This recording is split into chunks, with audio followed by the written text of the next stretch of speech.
चलो कोई बात नहीं। तो ये आपको समीकरण दी हुई है, ठीक है। और इसमें गुणनखंड विधि में मैंने सबसे पहले आपको बताया था, बताओ इसमें एचर पद कौन सा है? 5 √2 और x2 का गुणांक क्या है? √2। यानी इन दोनों का जब हम गुणा करते हैं, इन दोनों को जब गुणा करेंगे तो क्या आएगा? 5 √2 गुना √2। बताओ भाई √2 को √2 से गुणा किया 2 और 2 को 5 से गुणा किया तो ये हो गया 10, ठीक है। अब x का गुणांक क्या है? x का गुणांक है 7।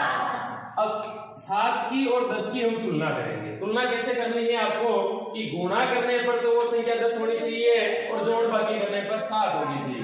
प्लस के 5 × 2 सिंपल सी बात है।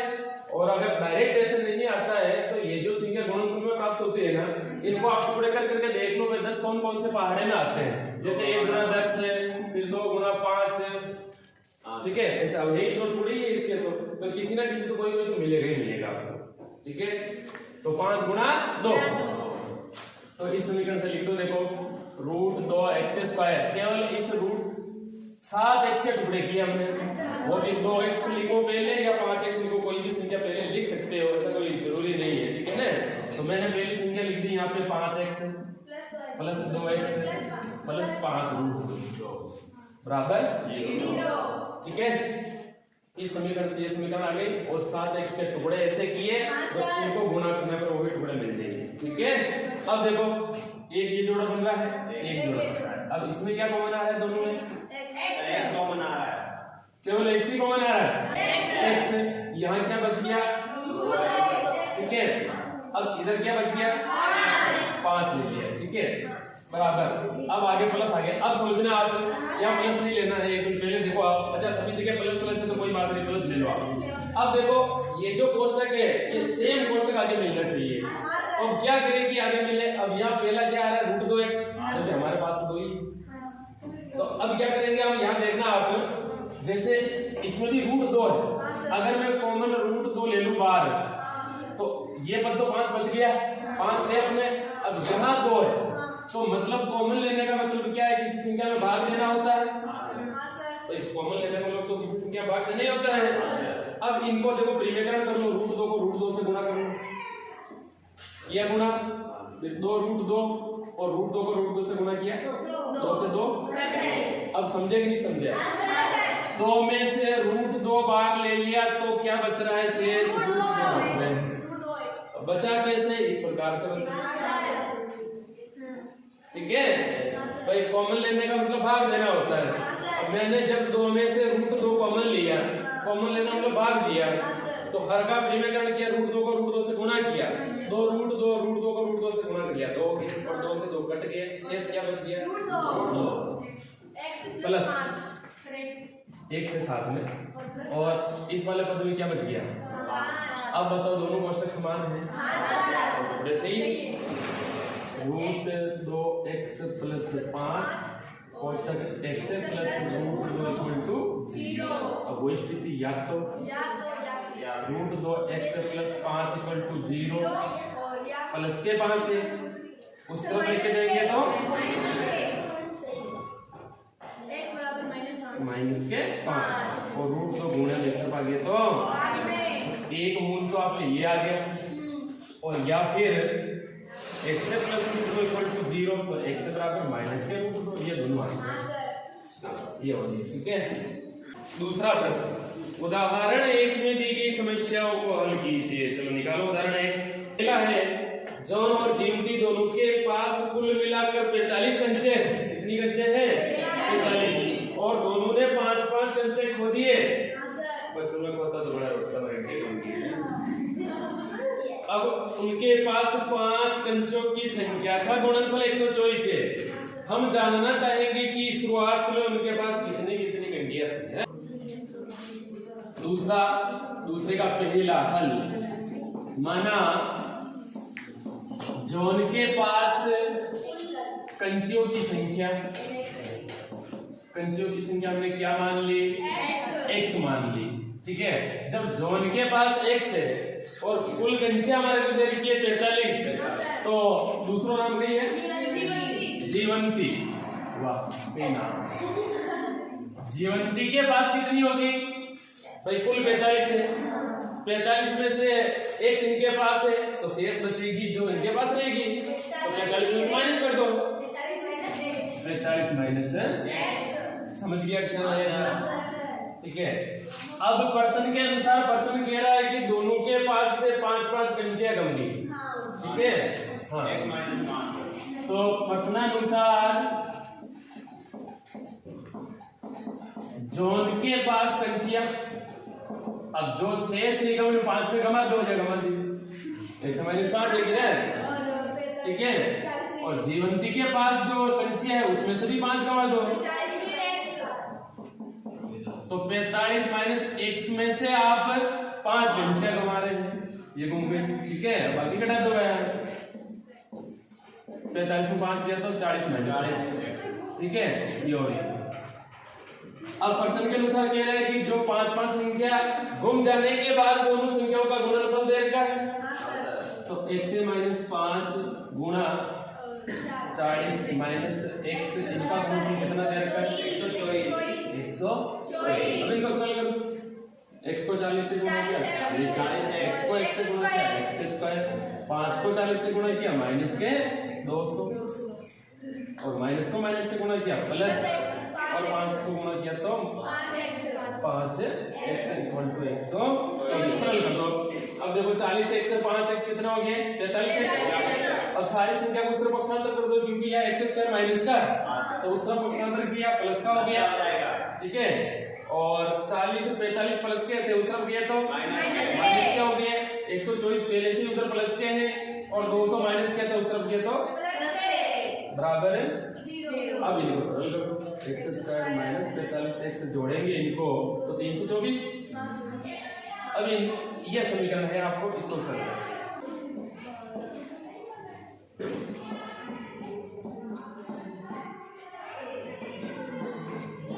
फिर ये समीकरण बन जाएगी आपके, ठीक है ना।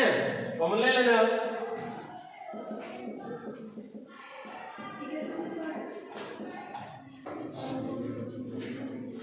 हाँ, दूसरा प्रश्न है, हल माना कुल खिलौने की संख्या x मान ली, मतलब ये जो मैंने लिखा माना कुल खिलौनों की संख्या का मतलब आप समझे ना कि भाई एक दिन में जो निर्मित कर रहा है, जो एक दिन में खिलौने बना रहा है, उनकी संख्या मैं मान रहा हूँ।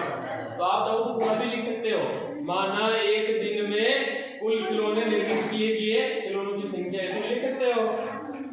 तो बराबर है x है। अब एक खिलौने का मूल्य पर्सन में क्या दिया हुआ है? 55 में से एक दिन में निर्माण किए गए खिलौनों को घटाने पर प्राप्त संख्या के बराबर है। तो भाई जो 55 है, 55 में से जो हमने कुल खिलौने बनाए एक दिन में वो घटा दो, तो वो एक खिलौने का मूल्य हो जाएगा, तो माइनस है। ये कुल खिलौने का मतलब एक खिलौने का मूल्य हो गया, और कुल खिलौनों की संख्या हमने मान ली x मान ली, और पर्सन में दिया है कि उस दिन में जो खिलौने बनाए हैं उनका टोटल भाव आपको दे रखा है, मतलब इतने रुपए एकत्रित हुए। अब पर्सन अनुसार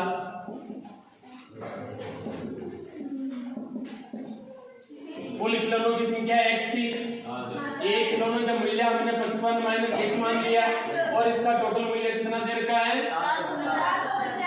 सरल कर दो इनको बस, x को 55 से दोनों को उस तरफ लेके दो, x स्क्वायर माइनस 55x और उधर प्लस के 750 इक्वल टू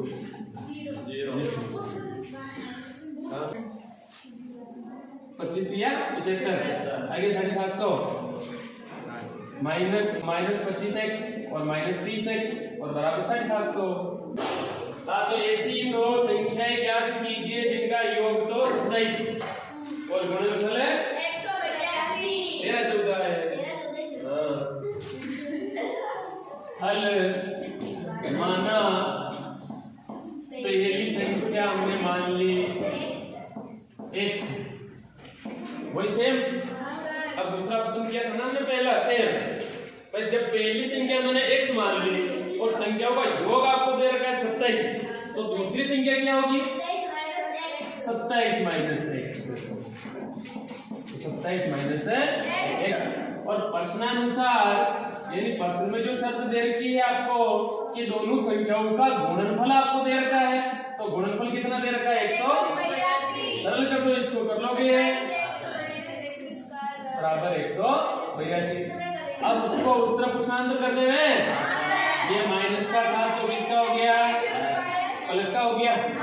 प्लस के थे उस तरफ ये तो, और उधर ये संख्या पहले से ही बराबर 0 संख्या हो सकती है, ठीक है ना। चौथा प्रश्न हल, माना पहला पूर्णांक, पहला पूरा लिखो पहले, माना पहला धनात्मक पूर्णांक मैंने x मान लिया। क्या मान लिया? x। तो दूसरा आप बताओ क्या होगा? दूसरा धनात्मक पूर्णांक देखो, समझो पहले, 2 क्रमागत का मतलब 4 5 क्रमागत है, 8 9 क्रमागत है, 11 12 क्रमागत है। अब जब पहली संख्या 4 है तो दूसरी संख्या 4 के आगे वाली 5 कैसे आ रही है? 4 में हम क्या कर रहे हैं तो 5 आ रही है, तो 1 जोड़ रहे हैं ना 4 में। इसी प्रकार 8 के आगे वाली संख्या 1 जोड़ रहे हैं, प्लस है। अब मैंने जब पहली संख्या 1 मान ली तो दूसरी प्लस 1 हो जाएगी, माना दूसरा धनात्मक पूर्णांक हो गया x प्लस है। और प्रश्न के अनुसार दे रखा है कि दोनों धनात्मक पूर्णांकों के वर्गों का योग आपको दे रखा है, हाँ, जिनके वर्गों का योग 365 है। अब ये x है, इनका वर्ग प्लस दूसरे पूर्णांक का वर्ग, तो ये हो गया, ठीक है। जिनके वर्गों का योग वर्ग करके इनका योग कर दो, प्लस कर दो, और इनका योग दे रखा है आपको 300। सरल कर दो, x square x square plus ये a प्लस b का whole square x square plus 2x plus 1 का वर्ग 1 ही होता है बराबर 300। ये कैसे किया समझ में आई? इस कोष्टक से ये कोष्टक बना, ये वाला पद पूरा ही, यानी x प्लस 1 को x प्लस 1 से क्या किया? x को x से गुणा किया, x को x से गुणा किया, फिर 1 को x से गुणा किया, प्लस को प्लस से गुणा किया, और 1 को x से गुणा किया, x स्क्वायर x 2x ये प्लस 1, ये वाली स्टेप, ठीक है। अब देखो x स्क्वायर 2x स्क्वायर ये प्लस के 2x है, ठीक है। और 365 प्लस के इस तरफ आ गया तो ये माइनस के equal to 0। 2x square plus 2x है और बाकी घटा दो प्लस के सॉरी माइनस के 300 इक्वल टू। अब इस समीकरण को और छोटी करना चाहो तो कर सकते हो, क्योंकि तीनों पदों में क्या कॉमन आ रहा है, तो 2 को बाहर ले लो। 2x square plus x minus 182 x square plus x minus 182 बराबर 0। 2 लुप्त हो गए, कैसे में समझ में आ गया? थोड़े में था इसको बाहर को बाहर में, ठीक है। अब इसके ऊपर तो आपको पता है 13 जुदा हो गया, ठीक है, याद देना। जब अगर इसकी परिभाषा आएगी तभी तो हम ये सवाल कर पाएंगे। चलो इसका चेहरा मैं बना लेता हूँ। कहते हैं कि चेहरा देखकर ही नाम पहचाना जाता है, बिना चेहरे देखे नाम ही नहीं बता सकते। ये चेहरा मैंने बना लिया आपके सामने।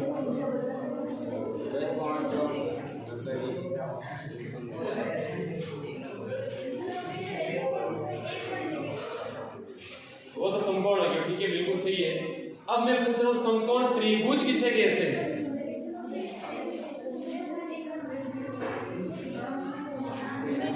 लड़कियों में से निर्मा बता, समकोण त्रिभुज किसे कहते हैं?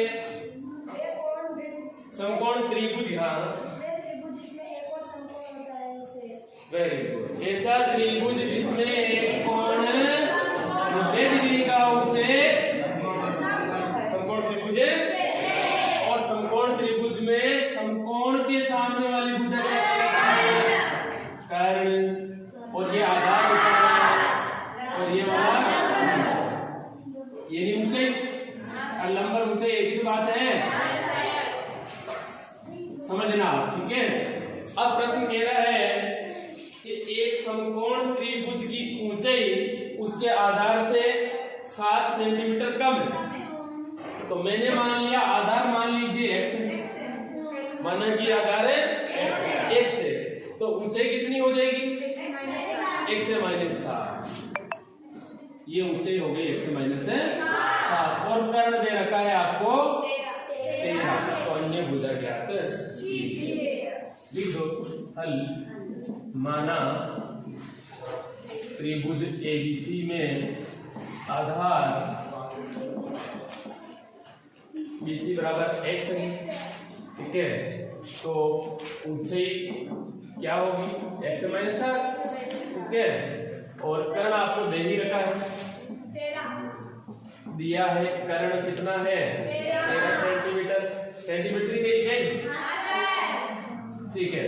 अब बी नाउ दैट मनीषा खड़ी है, क्या जानते हो? गणितज्ञ, महान गणितज्ञ पाइथागोरस का प्रमेय। पाइथागोरस का प्रमेय क्या है? बता। गुड, कर्ण का स्क्वायर। हाँ, गुड, बैठ जाओ।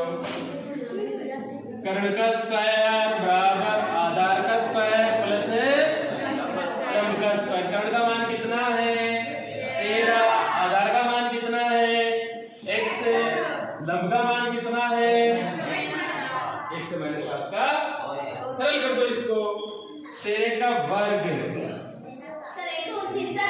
169, x का वर्ग x स्क्वायर प्लस, अब इसको 14x हो जाए। जो संख्या भी उसको डबल कर दो और प्लस का। ये जो अब आप 10th में आ गए हो तो छोटे छोटे जो ये कोष्टक है ना, ये वाले a प्लस b का whole square a minus b का होल स्क्वायर, इनको डायरेक्ट खोलना सीखो। सरल ही है। पहली संख्या है इनको स्क्वायर कर दो और जो बीच में पद आएगा, जो लास्ट में जो संख्या दे रखी है, इनको गुणा करके 2 से गुणा कर दो। बस इनको गुणा करके 2 से गुणा कर दो सीधा। तो 7x को गुणा किया, फिर 2 से गुणा किया, 14x हो गया। बस सिंपल सी बात है। और लास्ट में इसका वर्ग कर दो 49। अब सरल करो इसको।